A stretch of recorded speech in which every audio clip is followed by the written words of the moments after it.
देखिए, शुरू करने से पहले एक बात बिल्कुल साफ कर देते हैं। ये जो पूरा विश्लेषण है ये पब्लिक रिकॉर्ड्स, मीडिया रिपोर्ट्स और जो सार्वजनिक बहसें हुई हैं उन पर आधारित है।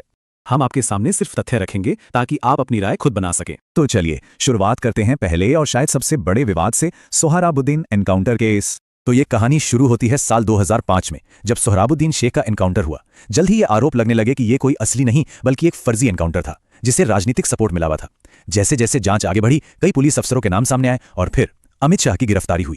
वो कुछ समय जेल में भी रहे, लेकिन बाद में उन्हें जमानत मिल गई और सबूतों के अभाव में कोर्ट ने उन्हें केस से बरी कर दिया। तो कानूनी तौर पर तो ये मामला खत्म हो गया, पर क्या लोगों के मन में जो सवाल थे वो आज भी जिंदा हैं?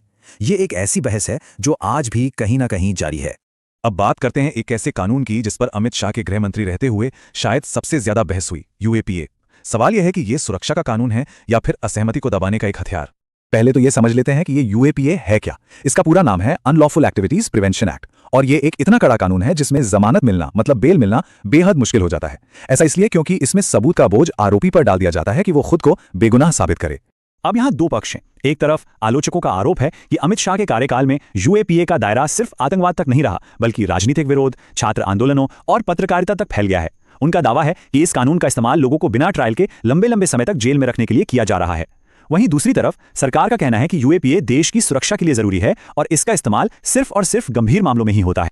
और यही असली बहस की जड़ है। क्या यह कानून वाकई सिर्फ आतंक के खिलाफ है या इसका इस्तेमाल असहमति की आवाज को दबाने के लिए भी हो रहा है? चलिए अब बात करते हैं एक ऐसे विवाद की जिसने न सिर्फ भारत में बल्कि पूरी दुनिया में तहलका मचा दिया था, पेगासस जासूसी कांड। कहानी कुछ यूं है। एक खुलासा हुआ जिसमें पता चला कि भारत में कई पत्रकारों, नेताओं और एक्टिविस्ट के फोन एक जासूसी सॉफ्टवेयर से हैक किए गए। शक की सुई सीधे सीधे गृह मंत्रालय पर गई। विपक्ष ने सवाल दागा, अगर सरकार ने जासूसी नहीं कराई तो फिर किसने कराई? सरकार ने इस पर कभी साफ साफ हां या ना में जवाब नहीं दिया, जिसके बाद यह मामला सुप्रीम कोर्ट तक पहुंचा और एक जांच कमेटी भी बनाई गई। लेकिन आज भी सबसे बुनियादी सवाल अपनी जगह पर कायम है।